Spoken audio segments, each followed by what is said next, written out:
Sound below caused them to crane all their necks, standing at the top of the stove for that bit. I think you've told them enough now, dear Professor. I'll take things from here. The man with no age began to ascend the stairs. Walton seemed to shrink in stature slightly, recoiling into his chair.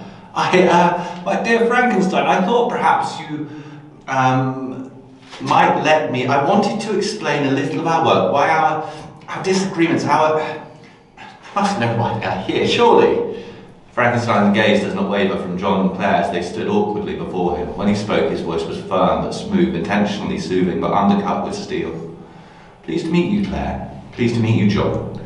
My dear colleague is being polemic. Walton, his hand extend. Pleased to meet you both now. But before he can speak further, John seems to be impelled to interject. I'm sorry, chaps, I don't know what this is, and it all seems rather fun in a sort of Buffy the Vampire Slayer sort of way. But why the hell are we here? All we know is that you advertised for 2 volunteers to assist with some sort of trial. And somehow you've convinced Claire to come along and she's dragged me. But as far as I can see, this is not the sort of place that trials happen. And now, anyway, not now anyway, that's for sure.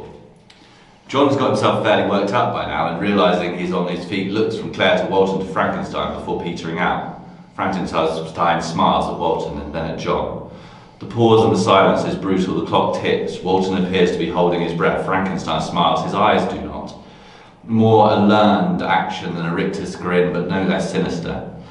Well, I guess it's time we let you in on our little project. My mechanical bird. That's the end of that bit now.